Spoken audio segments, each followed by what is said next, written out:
Greetings, loves. Make sure you hit that like button, share this video out. Make sure you subscribe if you haven't already subscribed. And look at this.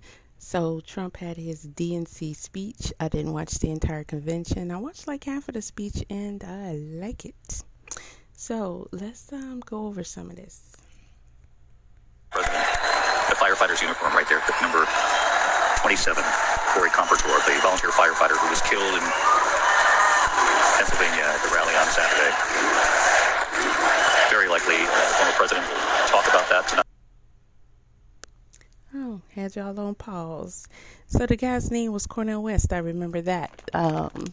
Umar said he was gonna support him, and he said no because he be bunny hopping. Y'all know what bunny hopping is, right? Yeah. So who's gonna run? I don't know, but you know, two sides of the same coin. Yeah. Well, anywho, we're gonna listen to someone talk about what should be talked about concerning elections, especially ours, especially lately. The economy, yes. You know what's important. So he honored the people who, one was taken out, a volunteer firefighter, and I think two more people, and he raised a lot of money for the families. Two other great warriors, spoke to them today, David Dutch and James Copenhaver, two great people. I also spoke to all three families of these tremendous people. Our love and prayers are with them and always will be. We're never going to forget them. They came for a great rally. They were serious Trumpsters, I want to tell you. They were serious Trumpsters and still are. But Corey, unfortunately, we have to use the past tense. He was incredible. He was a highly respected former fire chief, respected by everybody. Was accompanied by his wife, Helen, incredible woman. I spoke to her today, devastated, and two precious daughters. He lost his life selflessly, acting as a human shield to protect them from flying bullets. He went right over the top of them and was hit. What a fine man he was.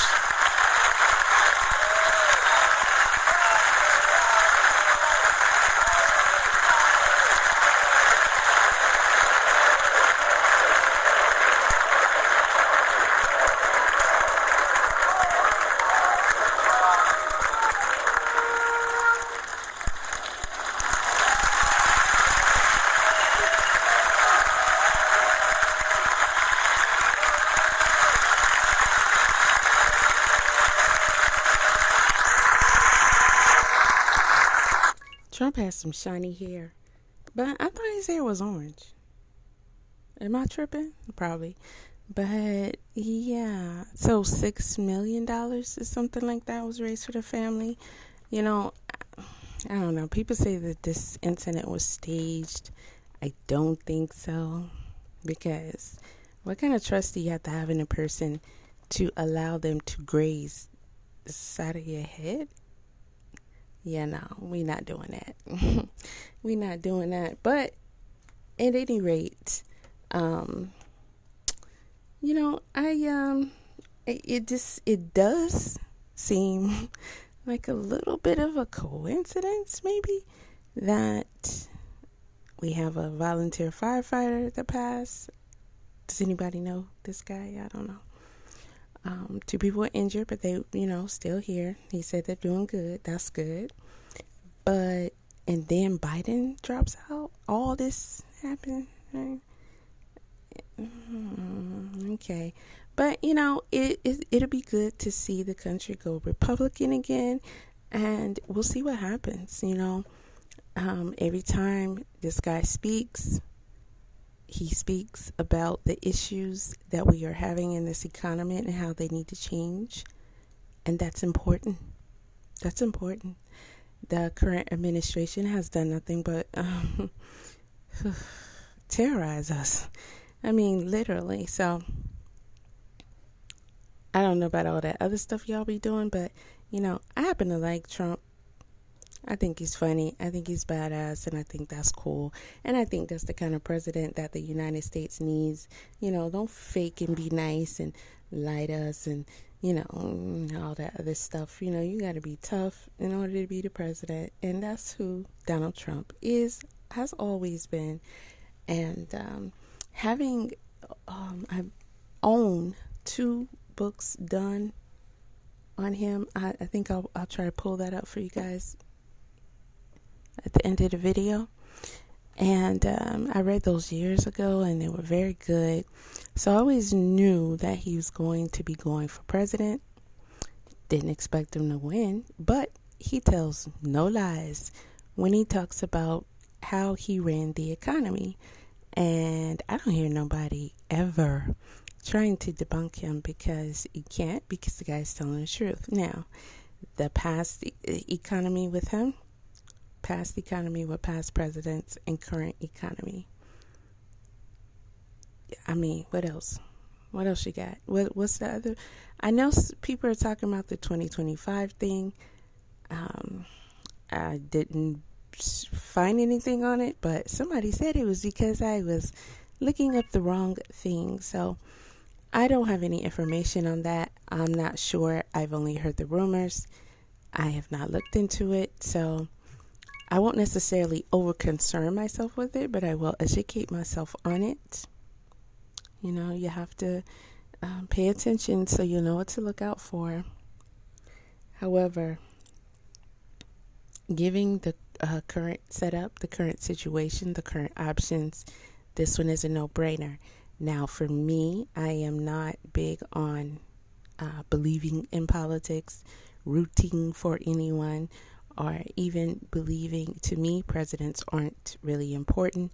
Only as for really the things that Trump is talking about, and more specifically, how he rules in correlation to other countries, and how he does business and his vision for the business for the U.S. How he works it with other countries and other leaders. And that is important when we're talking about the president. Our main concerns, in my opinion, should be with our local politicians, because that is what immediately affects us. Somebody who's president, they are, but at the end of the day, we know how the country is ran. So there's that. I just don't understand y'all with all this beef and back and forth, and you don't like somebody and you said this and all that kind of stuff. What has been done? What has been done? So there's that. I also think that the opposition against him could be good acting on all parts. Yes, we have to keep that in mind, because our country of USA has done nothing better than deceiving us. So we understand that, and we know what their plans are. We know what their agenda is, and that is to do us the dirtiest and squeeze the most out of us. Again, it is to do us the dirtiest and squeeze the most out of us, and that has always been their agenda. We are clearly aware of that now. We have no excuses for continuing to make poor choices. Now, if this guy is going to stand up for the country, he sounds like he really does make it believable that he really cares about this country. And why would he not? He lives here. Not only does he live here, he has had the opportunity and has the opportunity again to rule the country and to be the one who makes major decisions and does business with the other leaders and negotiations and things like that. And that is the business side of things.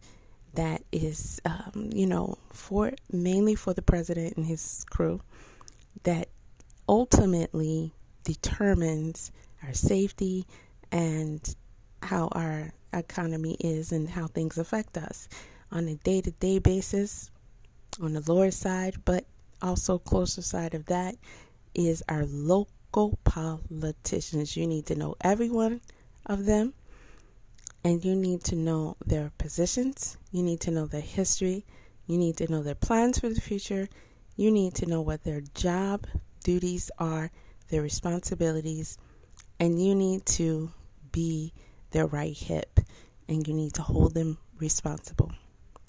You need to attend as many meetings as you can. They are mostly online now, guys. You need to know what is going on in your city, in your towns, and what their plans are, and you need to show up and show out for everything. And you need to make demands. You need to strategically vote instead of independently voting. That is absolutely ridiculous. There is no strategy to it. There's no power in it. It does nothing. And this country has been getting the same results and worse results because they do the same stuff. It's time to make a change. I don't ever recall really liking a president before or even caring that I like him. That job is out of our league. That whole thing is out of our league. We know what we know from a legal standpoint, from a written standpoint, but we have no idea what it is like to be in that office. And every piece of intellect within me tells me that of the choices that we've been given, Trump is and was, when he was in office, from the day he started to run, was the best choice for our economy. The drama got brought in somehow, somewhere, which usually happens in politics, but never to this magnitude. And you need to ask yourself, why was that brought to us? Because one thing that is weird is when they have elections and they beef. Most of the elections are about trickery, washing hands, doing business with corporations, and beef. It's okay to have competition, but we should never accept beef in when it comes to our political elections. That is playing our face. This is not a game. It is not for our entertainment. It is not to make us feel a way about one person or the other outside of the business. That is all we are concerned with, and it is the business. All right. I will always say this. Y'all gave Trump the worst time about that wall. Everybody had a conundrum about that wall. Why? Who told you to do that? Yeah. But look where we are now. Look where we are now. So you cannot deny that the guy knew what he was talking about when it comes to that wall. You wanted to paint him racist and all that. But, we don't have no place here for that. This is the biggest melting pot in existence. It doesn't make any sense for people to have some kind of racism. It's not about racism.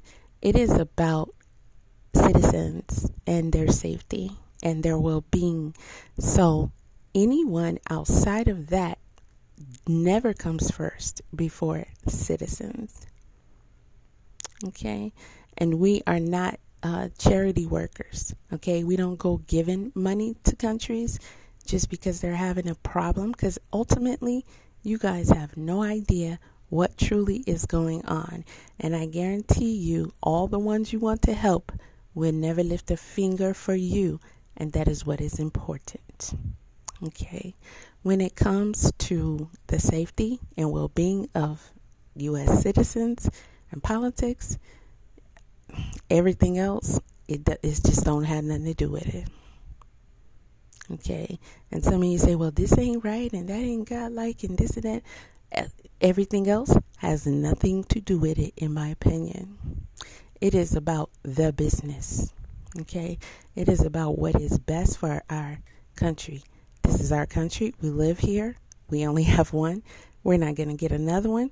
And we will never, ever again be able to have an opportunity once it is completely lost, and we are very close to be in the spot that we have always been in. And trust me, you don't want to be in a lesser spot. It doesn't matter if they like us, they hate us, or whatever. Most of them, we see what they'll do to get here. So miss me with that.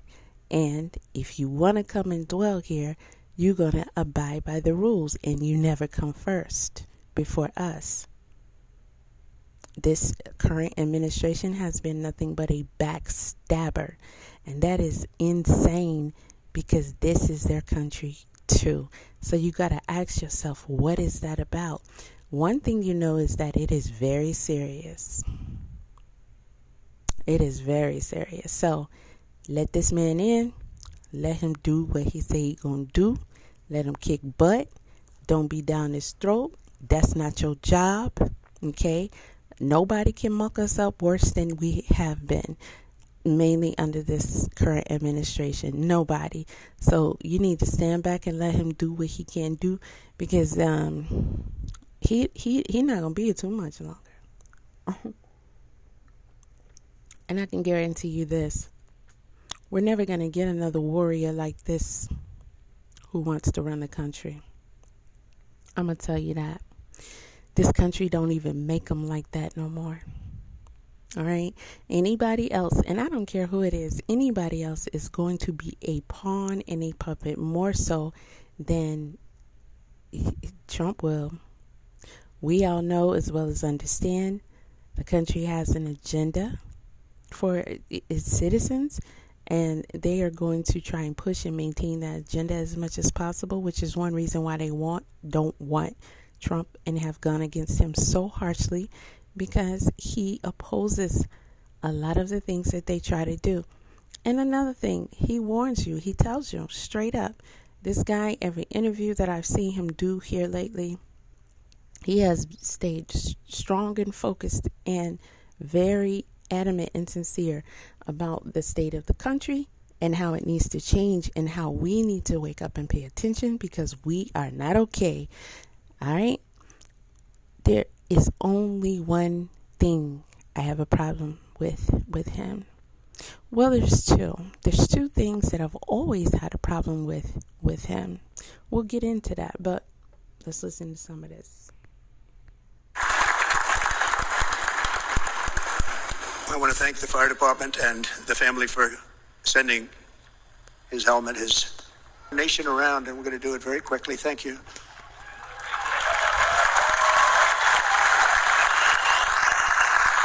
This election should be about the issues facing our country and how to make America successful, safe, free, and great again.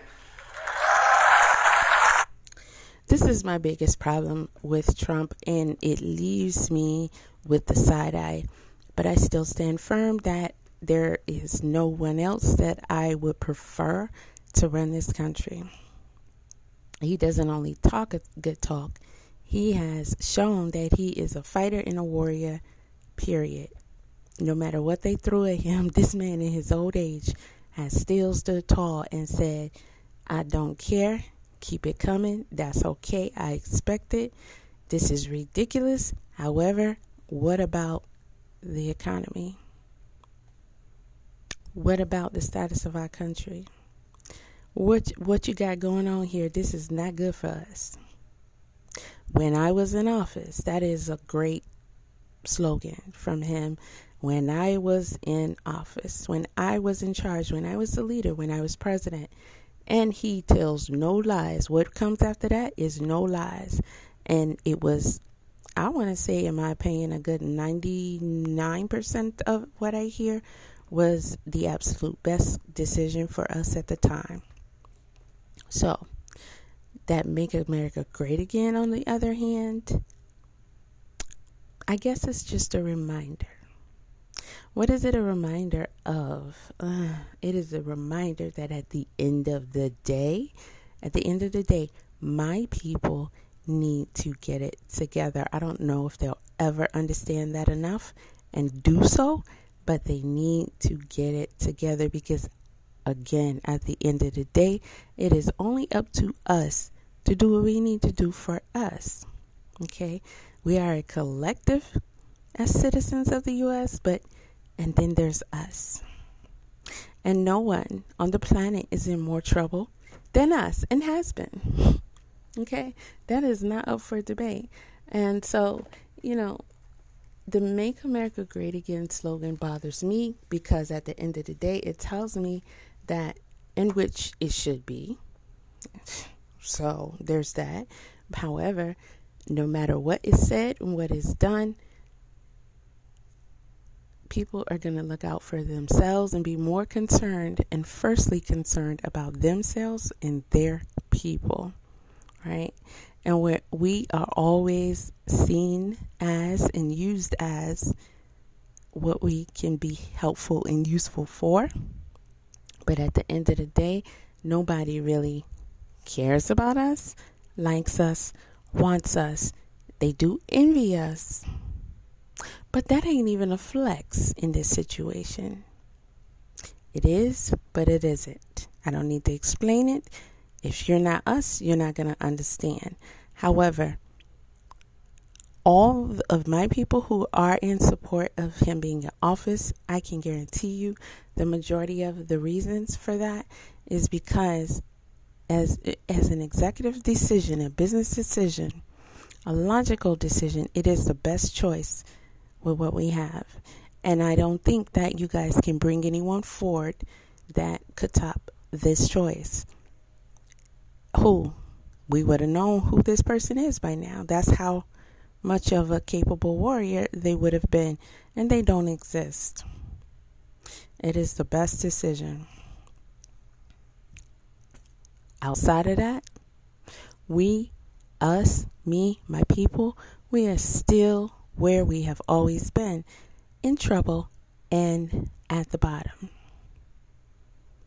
Okay, so we always should make good business decisions, but the best business and life choice we can make is to get our ish together and start coming together and doing what we need to do. And I'm going to leave that there. However, the Make America Great Again bothers me. And as intelligent as this man is, as socially and economically aware that he is, I have absolutely no doubt in my mind that he understands what that means. He understands what it means for us. And I'm not necessarily saying that he doesn't care, because honestly, it's not even about that. We do too much of involving emotions when it comes to something like this. Again, in my opinion, this is an independent on its own. The highest level of politics, in my opinion, is an independent of its own. There is no other category, in my opinion, in our existence that has this spot, that falls into that category. Okay? I'm not thinking about certain, what you call morals, values, feelings, caring, all of that. It is about our survival and our safety. It is about business. That's what got this country in existence, got it built, how it's been ran, how the system works, and that will never, ever, ever change. And it couldn't.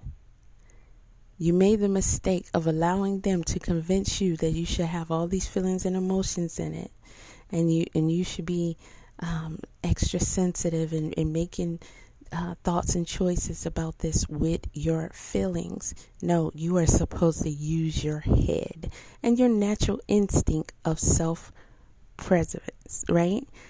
Self-preservation and sustaining yourself and making sure that you remain on top and in charge. Making sure that you remain number one and you remain the strongest. You can kumbaya in your hearts and your homes all you want for other people, other countries, but they, although respected by God as everybody is, never comes before us under any circumstances. That is all. That is it. It is not up for debate. What are you debating with? Your emotions, because it's not intellect. There is absolutely no way that it is intellect. And for my people, you can want all you desire. You can wish, you can hope, you can feel, you can love, you can pray, you can do anything for desiring them to care about you at all or enough, and that will never happen. We have hundreds of years of proof of that, and that proof gets more and more prevalent in your face as you become more and more educated and enlightened, and somehow you are still sitting as if you're comfortable. That is scary. It will never, ever happen. Take care of the business. Period. In an age when our politics too often divide us, now is the time to remember that we are all fellow citizens. We are one nation under God, indivisible, with liberty and justice for all.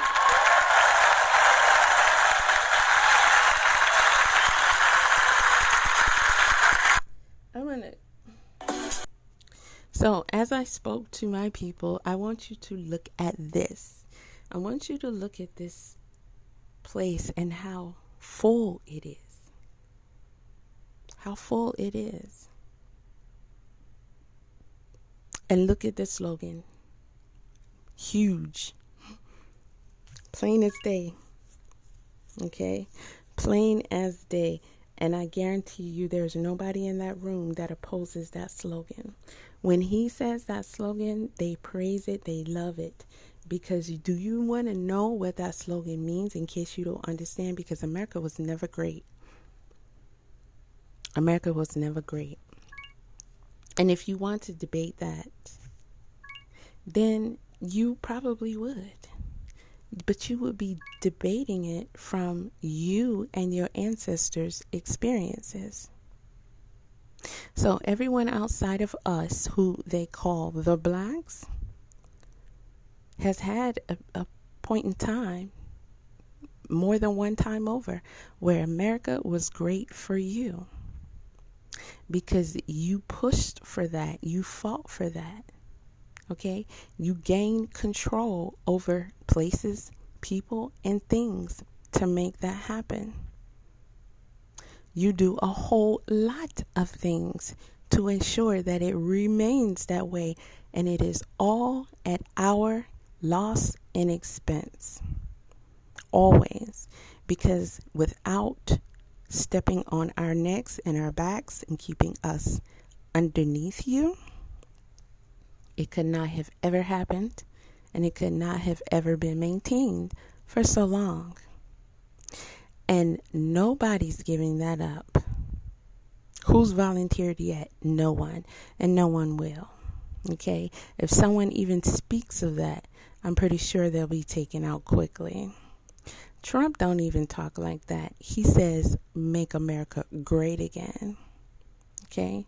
What that means to me is that he is definitely concerned with the state of our economy being the best that it can be, and there being the best decisions made as far as business and when it comes to ruling.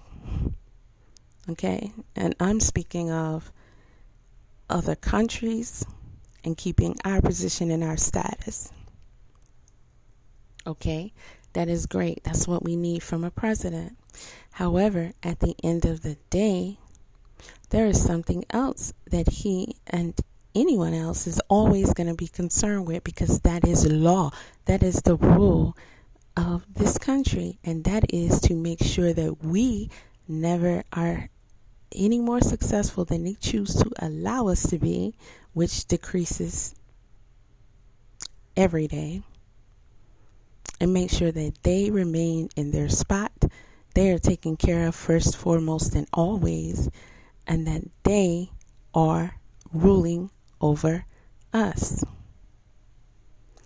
They have more safety, security, and success over us. They can control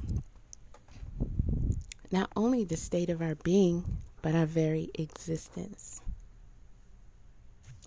They all know exactly what has been done and what is continued to be done and what is planned to continue to be done to us to keep us where we are, and they plan to make it even worse. That's my charger. And all of these things are very foul. Very foul. You'll never hear Trump speak about that, but he will speak about them taking black jobs, quote unquote. And you guys had a problem with that. However, that is because, first of all, you're being silly. I saw your TikToks, the memes and the jokes. I've even saw a woman that I had respect for, who her content is about money, the economy, and how for you to be successful. And she was posting memes and talking junk about him, saying they took black jobs. This was one of the most ignorant things that I have seen from you guys. You did all these videos about, oh, we're doctors, we're lawyers, we're this, we're that. I live in Atlanta, so you ain't saying nothing slick to a can of oil, because that's all we see here. Okay, they hold every position, and everywhere you look, it's going to be one of us in that position. So it's not that we don't understand that there are opportunities that have not been in the past for our people to hold certain positions. That means absolutely nothing in comparison to what our real situation actually is at the end of the day. And whenever they want to. Well, how did Erica say, Erica Badu, they gonna fuck around and flip the switch? That means a lot of different things. However, when it comes to us, that's all it takes. And that's right where they want it. And you sit back and you know of your reality, and yet you do nothing. Yet you play the game. Yet you surrender. And you hope and you wish and you pray and you think and you feel that it is going to change and improve for you one day. And that will never, ever happen. Get your feelings out of it. If you want to feel something, feel a burning desire to overturn that. There should be no desire greater than to want to either be one of the ones or to contribute to, and like the spark, to be one of the ones who actually overturns this horrible position that we have been put in since they started this country. Pride, which says in the Bible we shouldn't have, but it says a lot of things. But pride, love for yourself and those before you and all that they have been through and fought for, should be enough to have you say, this is not okay with me, and I will never not try and do something about it with every breath in me, and it is worth dying for, because what is life when you, as great as you naturally are underneath someone's shoes, everybody's shoes. Yet you want to make jokes. You know what that tells me? It tells me that you don't understand what he is saying. And he is not lying. What is corrupt? Yes. Illegitimate. Absolutely. How come enough people not talking about that? Because I don't think they understand the tripartite nature of American so-called democracy. The Supreme Court, the president, and the Congress, they actually have equal weight, right?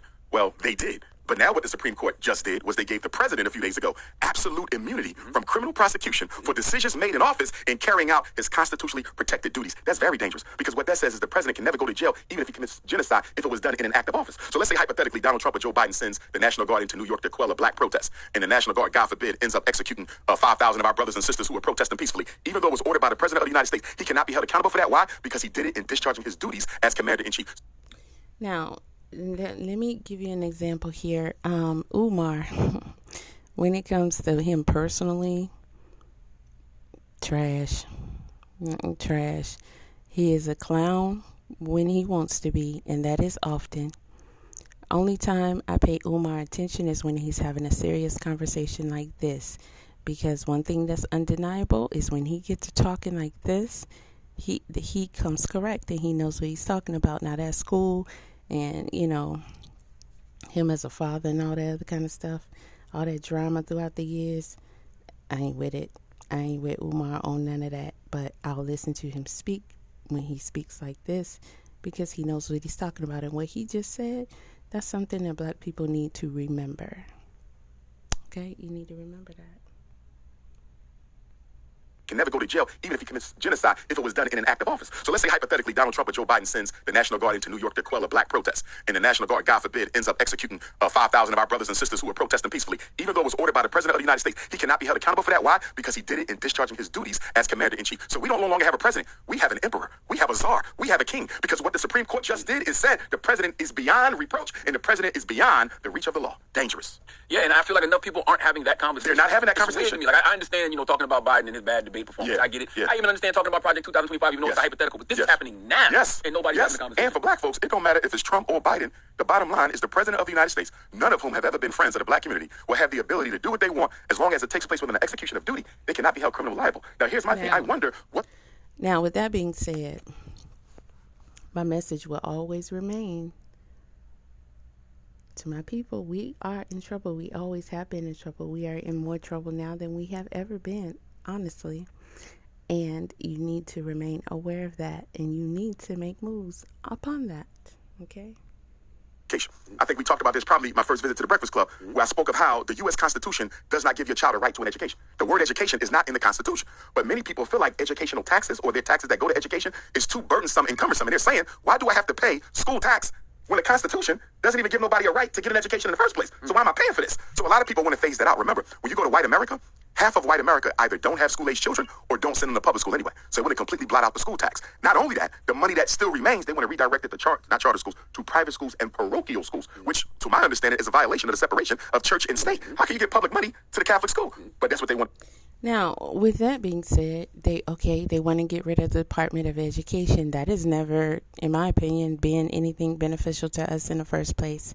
Secondly, we should be schooling our own children, and you are going to have to fight to make that possible. Just imagine the position you would have to put yourself in to make that possible.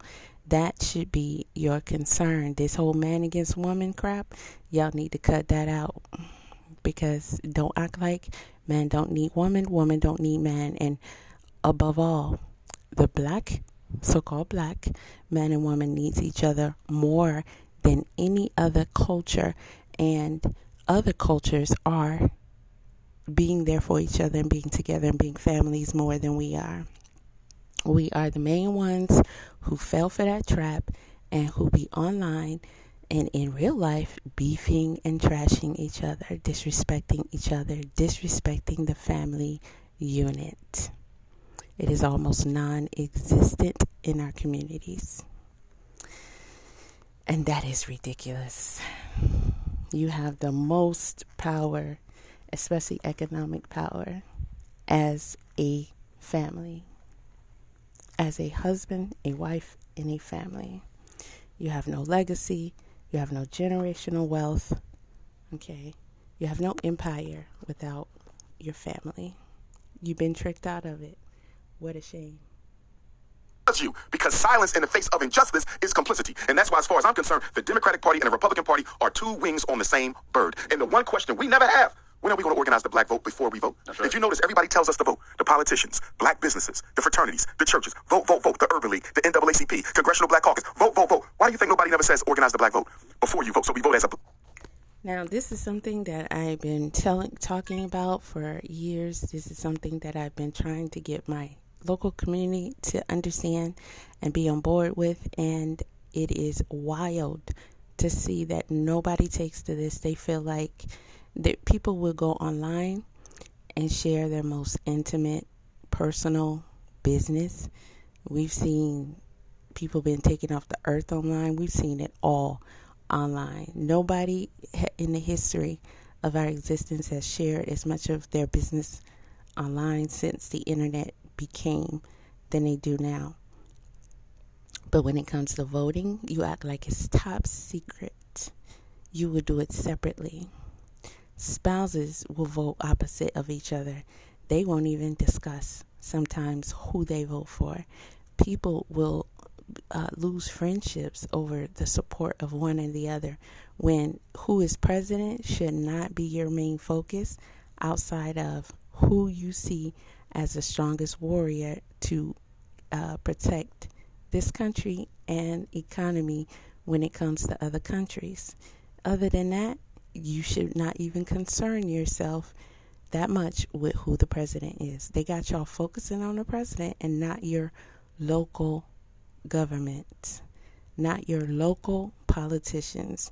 And you and your communities, whatever district, ward, or whatever you are in, y'all should be meeting on a regular, every last one of you who are voting, are even considering to vote, and the ones who are about to turn the age of voting. That should be a requirement in your household. It should be standard, just like giving your child swimming lessons starting from the age of a baby should be standard. You should have them educated on politics, okay? And you should have them completely involved in politics from the age of a teenager. And when it is close to time for them to vote, they should be participating right alongside of you in every single way and learning it like their lives depend on it, because it does. They should understand everything about the political system, who is in their local politics, and who is in office there, what they got going on, and how to do business with these people.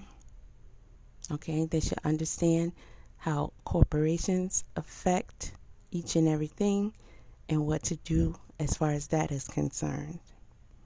All right, you need to take care of business.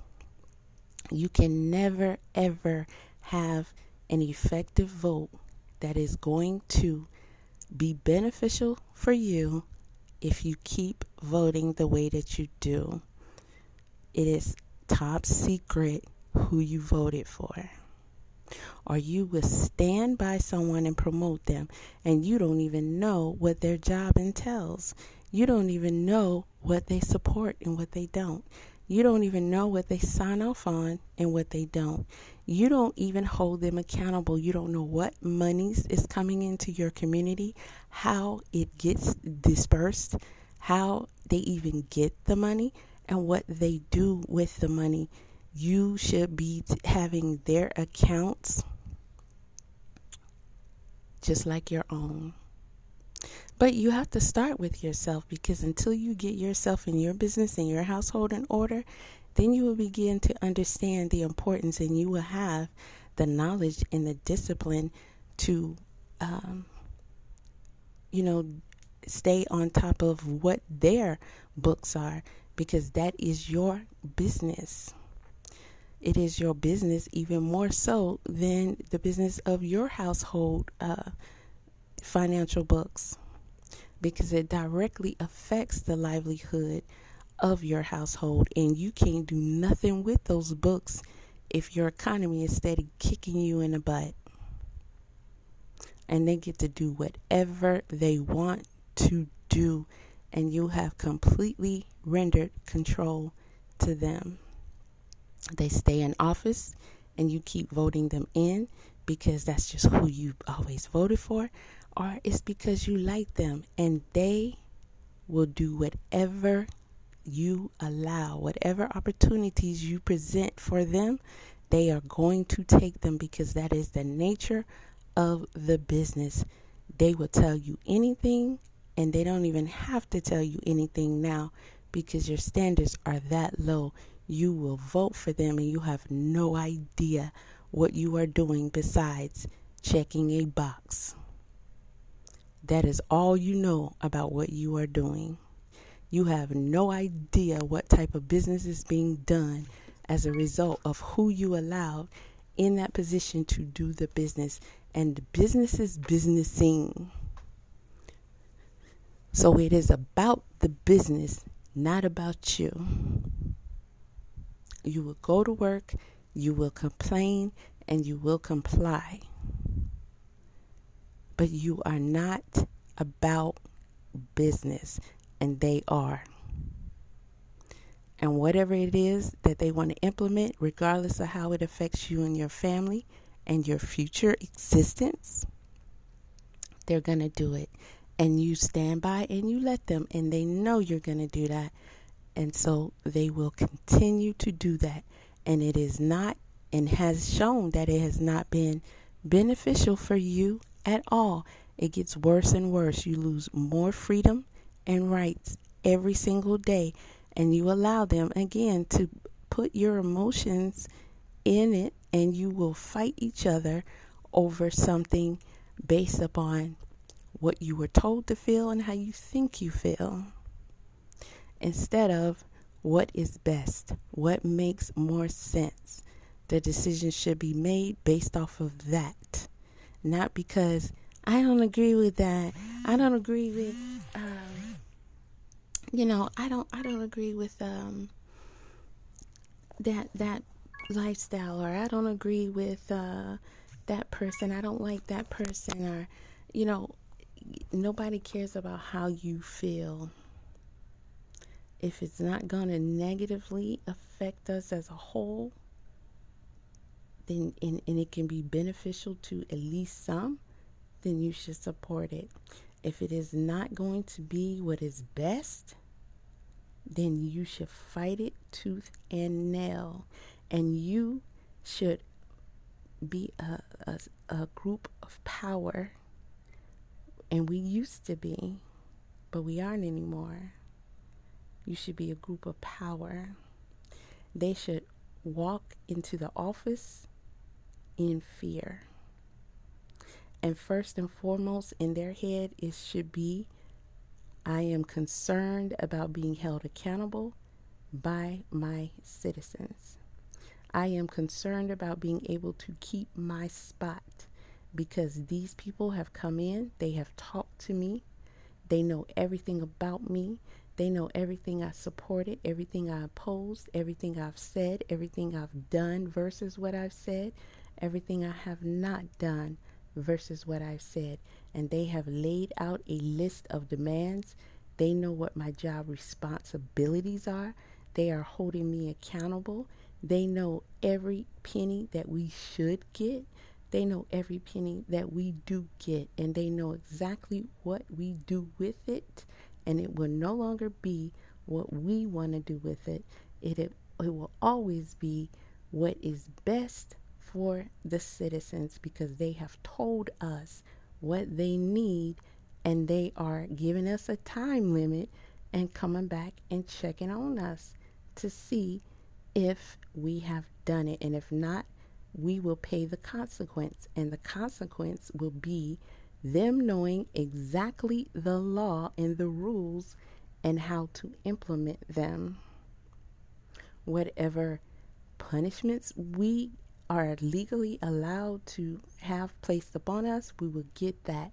And if we can be taken out of office even before our term is up, which is usually longer than the president's, then we are out of here, because they outnumber me and my position, and they will get me out if I am not serving them. Period.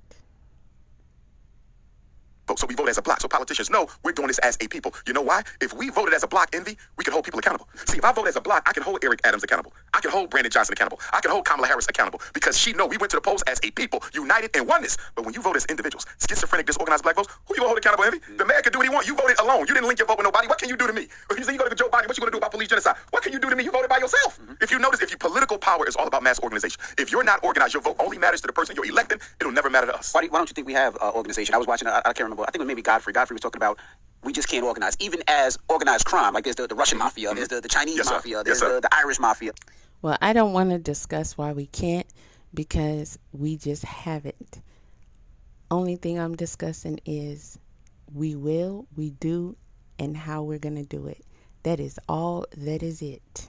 Okay. If you can learn to ride a bike, if you can go to school and take up a trade, if you can learn something that you never learned before, if you can learn a TikTok dance by watching others do it and practicing it, you can learn this too. It does not matter that it has never been something that you have ever done before. You can learn it. It's about, do you want to? Do you love yourself enough? Do you respect yourself enough? Do you care about your bloodline and your future generations? Do you care? Because from what I see, you absolutely do not. And guess what? Others see that too. And they love it. And they're comfortable with it. They're complacent with it. And this is not even just to my people, quote unquote, black people. This is to everybody. Go back and at minimum take an American history course. I have a whole curriculum of books, and if you email me, it's in my description, every video, I will send you an American government curriculum. Okay, college level. Get back to basis. The majority of you don't even understand how we came to be and how things are and how the system works. You need to have that basic level of understanding before you can proceed further and be successful. And once you go back and get that re-education of how our forefathers fought, okay, regardless of race. When I speak on this and I say our forefathers, I'm talking about the people who originally cut deals when this country was established. And yes, that was not us black folks. Okay, so I am talking about the ones who had a say-so and cut deals when it came to the Constitution even existing. The ones who fought and cut deals and had a say-so as far as the amendments. Why do you think they're called amendments? Where did they come from? How were they negotiated? People were never afraid to fight and to die to make sure they were satisfied enough with the contract before the contract was even able to be established. That's what it takes. That's what it took. And they did it without blinking, because there is no existence that is worth existing in if you cannot have as much power and say so as you need to over your own life, your day-to-day life, and your future existence. You cannot just let people run all over you. They did not fight and kill and sacrifice to get free from the queen, and just to sit up here and you want to become the united. What? I don't know about that. What you talking about? What this is going to look like? And they fought again, and they negotiated, and they fought, and they came to agreements, and they said, you know what? I'm still not satisfied. This is not in our best interest. Okay? We need to make sure that you will never be able to take over us and rule over us. Never. You work for us. That is the deal. And we forgot about that. We allowed ourselves to be tricked out of our basic habits that we should have, which is making sure that we are proud of, familiar with how we exist, how things should go, what we need to make sure that we implement and keep implemented for ourselves, what we fight for and what we die for. We allow all the pressures that they put upon us, all the little tricks to come in and slide in, and you're focused on trying to pay a bill, trying to work, trying to eat, and all other pleasures to have you escape from reality that will always be here and will never change unless you change it. And for some odd reason, you're afraid to die for it, which is something I do not understand. How can you be more afraid of death than you are of living in pure hell? That does not make any sense. Nothing was won without death. You have to fight for it. You have to fight intellectually. You have to fight physically.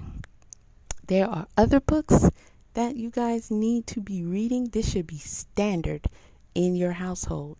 This should be standard in your children. This should be standard for every citizen out here, so you can understand what it is that you need to be on when it comes to this economy, your life, and your existence. Okay, I'm talking about The Art of War, 48 Laws of Power, all kinds of history books, things of that nature. I have over 10,000 books. A lot of them are digital. Most of them are digital.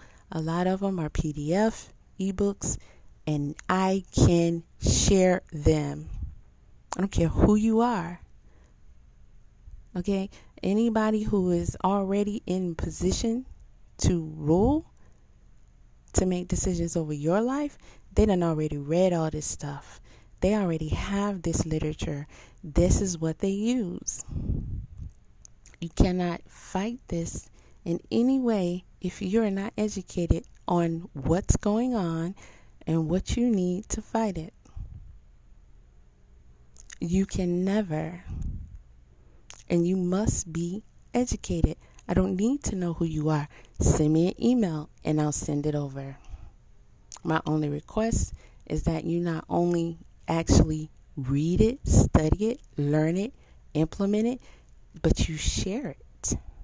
And you talk to minister just like you was a Jehovah's Witness. All right? Get people together. Start small. Start neighborhood watches. That'll get you in a groove. Okay? And while you're talking about your neighborhood and sharing duties and how can we keep us more safe, you can also talk about why our streets aren't paved. Okay? Where is the money going for, and what are we getting in that helps build our community? What do we need here? What's going on with the quality of our water? What do we do about that? Everything that affects you and your family, that should be your first and only concern every single day. Anything else is tricking you out your spot. That comes second, that comes last, and it comes more plentiful and better when you are taking care of the first and foremost important things. You should not be looking forward to vacations or hoping to get a day off or taking on more hustles and playing yourself on social media for coins, working more than one job, not even seeing your family, losing more powers and control over your families, not even caring for and respecting each other. Don't know what programs your community has or can have. Having them the authorities over your own bodies, your health care, your future existence. They are talking about wanting to get rid of Social Security. I am surprised at the amount of people that I see that seem to say that they're on board with that. Who tricked you into thinking like that? Since when do we ever want to get rid of Social Security? How does that make any sense? What you need to do is learn the business of America and the world. And you need to start asking yourselves and each other questions, pen and paper in hand. Why do we want to get rid of it? What's wrong with it? Where do we get the idea that we should get rid of it because something is wrong with it? How do we fix it? What was the purpose of it in the first place? Has it ever served a lot of people? Should it continue to serve? Will it continue to serve? I can't even understand the thought of trying to get rid of Social Security. That is supposed to be a benefit for us. But that is something that they put in place. That is something that they demanded that they have a right to take from us to put into. And you think that the solution to that is to just get rid of it? That was not your idea, because you don't even know what you're doing. You don't know the business of the economy. You just choose one of the choices that they give you. You'll have one saying, we need to get rid of this. We need to change this. We need to do this. And you be like, yeah, that sounds good. But you should never be in that position. You should know their jobs and responsibilities and what is best for you and the economy and your community better than they do. You should not be living and existing and going to work, coming home, going to sleep every single day, knowing that your neighborhood is in the least safe position than it has ever been. I don't know if you guys are familiar with the Nextdoor app. I'm on it. It is a neighborhood app that encompasses people that live around you and in your neighborhood. And the amount of posts on there about people who come to your home, come in your yard, and terrorize, vandalize, steal, all of that is caught on camera. They do not even care about that are posted on here. People are in their homes and watching people on camera break into their homes, go in their garages, go into their cars, steal their cars. And neighbors chime in. Your neighborhood should be the one where they say, yeah, we're not going there. Because you don't play, because you're on guard, because it doesn't matter how much this economy is on your back and have you stressed out and working. You should make sure that you make time for what is most important. And anything that keeps you safe and helps you to prosper as much as possible, which is a direct effect on your actual health, the amount of years you're going to live here, and the state that you're going to be living here in, that should be top priority. And when you begin to make time for these things, you are also going to make more time, because you're going to change the way that they are ruling your lives. And you should not have to sacrifice yourselves and the majority of your time working for someone else's corporation in an economy that you are contributing to the demise of while you're doing these jobs. But it is a source of income. And you are demanded to pay with limited options. Options presented to you that are not even options that you elected. You must pay for electricity. These are the companies that you can choose based upon whatever we say, where you live, whatever the deal is we made with this company. These companies have certain rights. They can raise your rates. They can do this. They can do that. They negotiate these things with us, not with you. You don't even put in a say-so. Okay? You allow them to make it mandatory that you have health care. Health care isn't even as beneficial for you as it should be. It should be all about what's beneficial for you. But we all know it is a business, and they have one goal, and that is to profit off of you as much as possible. You should be appalled by that. You should be greatly insulted by that. And then you let them put in a law that says you must carry insurance. You must carry insurance. And within that insurance, they also have a lot of say-so over what your health care plan can be, who you can see, what medications you take, what treatments you get, what surgeries you get. It is insane to allow that to be someone else's responsibility.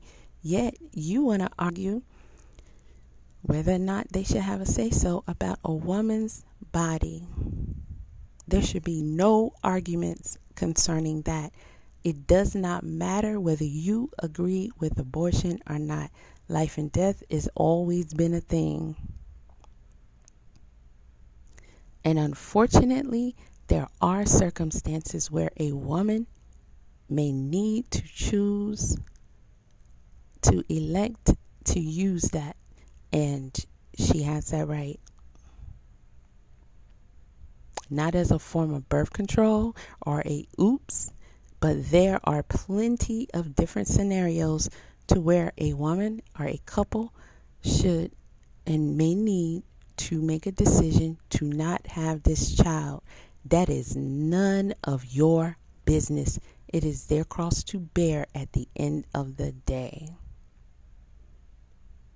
You should not feel as though you should have a right to have a say-so over an unborn child or embryo, I guess baby, not child, that is inside of someone else's body. That is not your life. It is not your decision. You do not own that. You are not being a warrior trying to advocate for a child that was not conceived by your DNA in your cells. You have lost something to even think that you do. And who are you? You don't even make decisions over your own self and your own health care. You have to accept what is being offered to you from the choices that you are given. And you have the nerve to think that you can, fight for or have some say-so over what a woman can do with her body if she has a child in it. That is insane. You have lost and forfeited the rights to be true parents to your own children.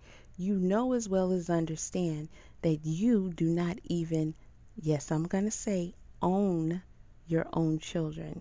Because until they are adults, you are supposed to own them. Because you know what? Your government actually owns them just like they own you. They have more rights over your own child than you ever will.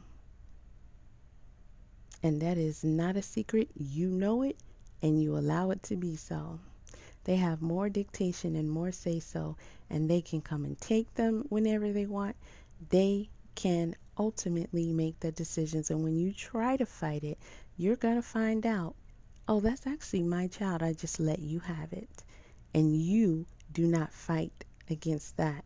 How dare you try to fight against what a woman does when she's pregnant?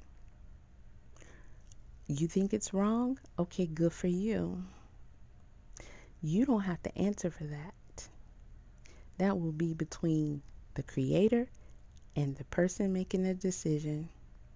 They have that right to walk in that life just as much as you have a right to choose to breathe air every single day. Just as people have a right to choose whether they're going to be spiritual, they're going to be atheists, they're going to hold a religion, or what have you. They have the same rights. At the end of the day, nobody really knows.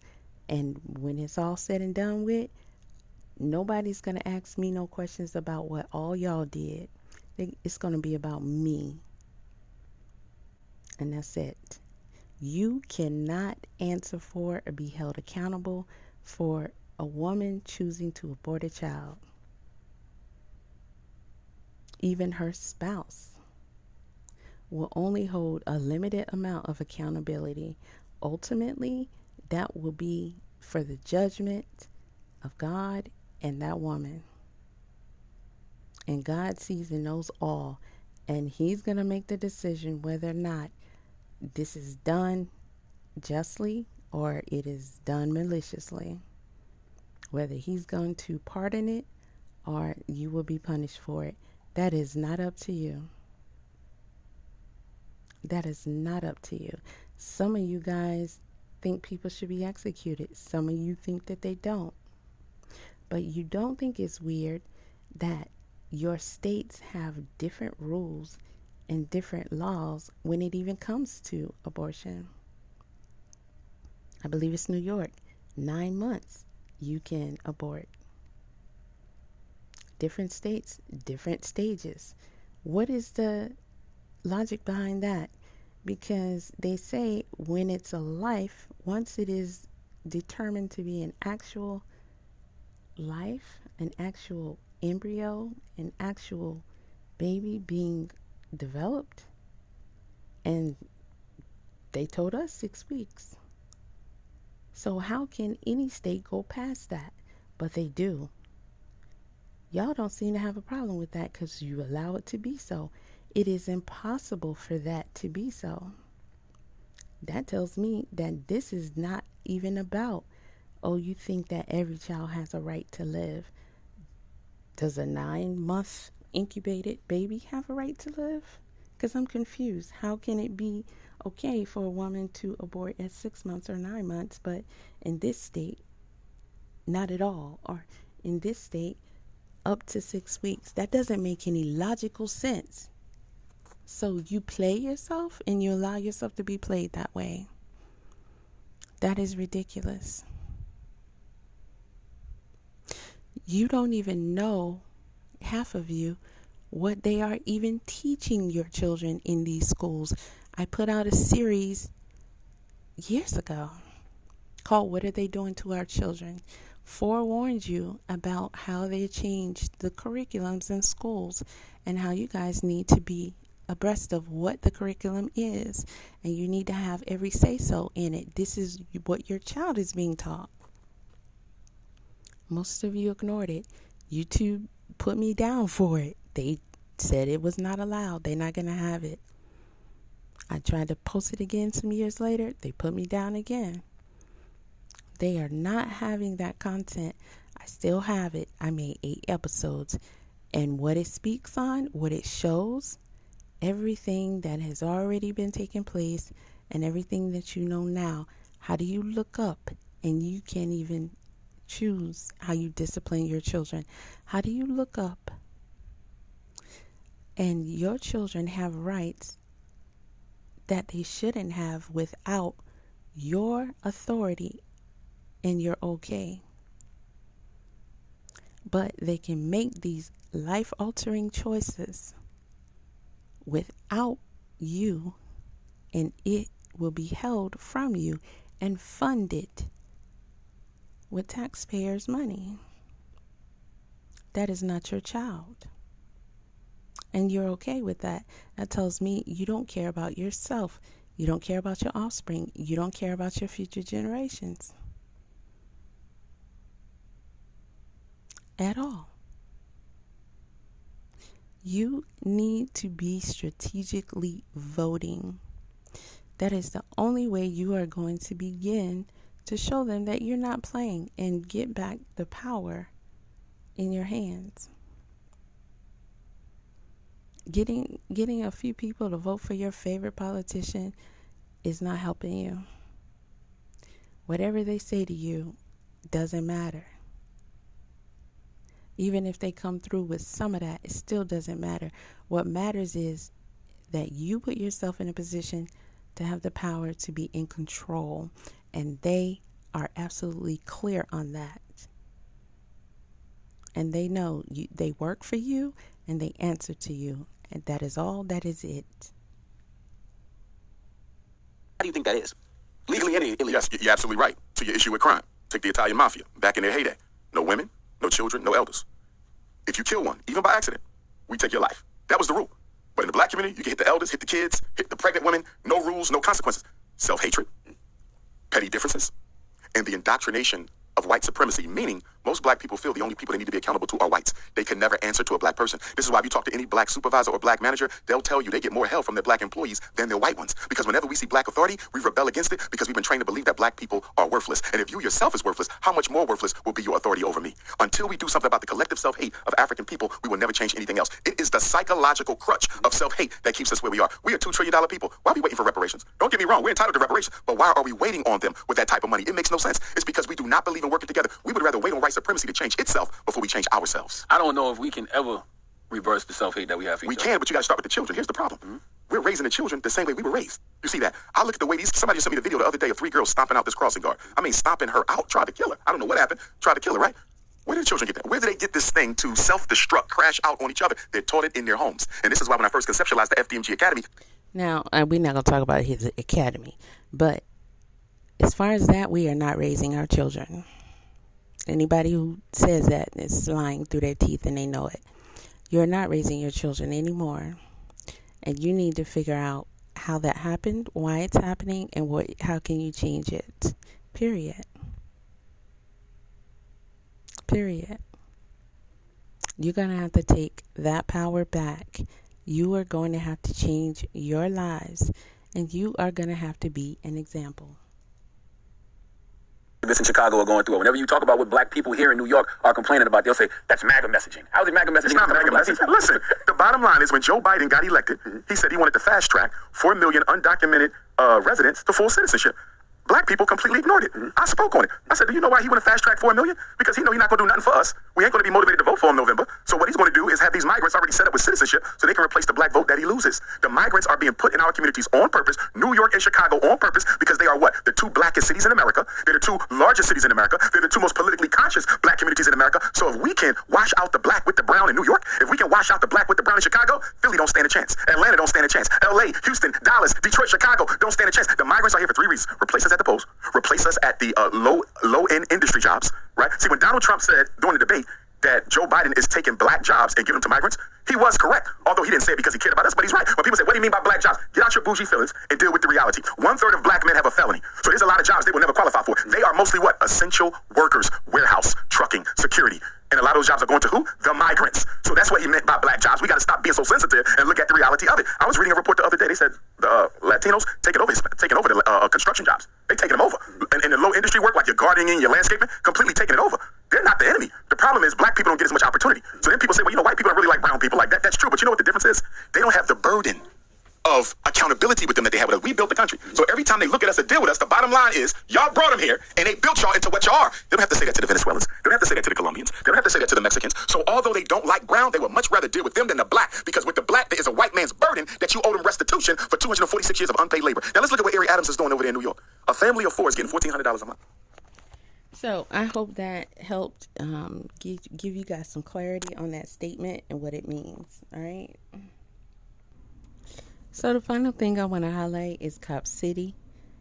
If you're here in Atlanta, you can go to blockcopcity.org and you can find out all about Cop City and that journey.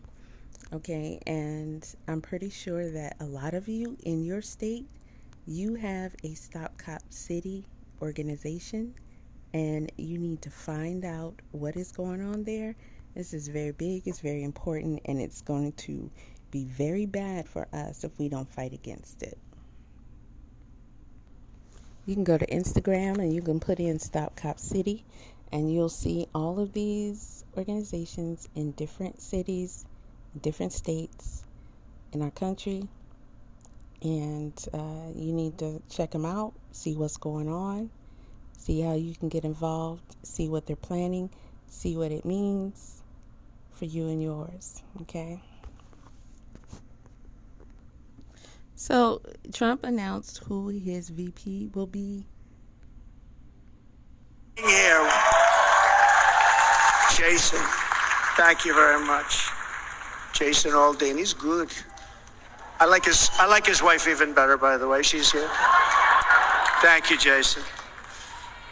But I'm thrilled to have a new friend and partner fighting by my side, The next Vice President of the United States, the current Senator from Ohio, J.D. Vance, and his incredible wife, Usha.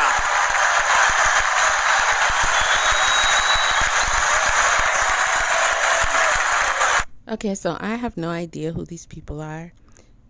It's not that great of a concern to me. And now, if he becomes vice president, yeah, I would know who he is. But I could care not as much as who my local politicians are. So there's that. To a hand of loyalty and of friendship. Together we will lead America to new heights of greatness like the world has never seen before. We were right there in the first term. We got hit with COVID. We did a great job. Nobody knew what it was, but nobody's ever seen an economy pre-COVID. And then we handed over a stock market that was substantially higher than just prior to COVID. Coming in, did a great job. Never got credit for that. We got credit for the war and defeating ISIS and so many things. A great economy, the biggest tax cuts ever, the biggest regulation cuts ever, the creation of Space Force, the rebuilding of our military. We did so much. We did so much. Right to try. Right to try is a big deal. We got right to try. They were trying to get that for. Okay, so he continues and he does breakdown of, the things that they did when he was in office that were the most beneficial to us. He talks about how it is on the flip side with this administration. He also talks about what he plans on doing to recoup the economy. And, everything happens for a reason. And I do believe that if he would have stayed in office, then this economy would be in a much, much better place. However, I think we needed this pit maneuver here to be more of a wake-up call.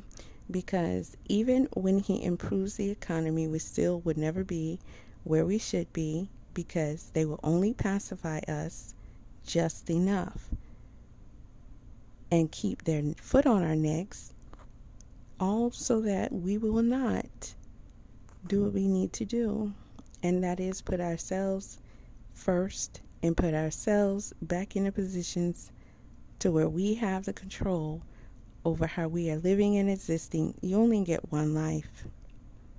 You only get one go around. This is your body. These are your years.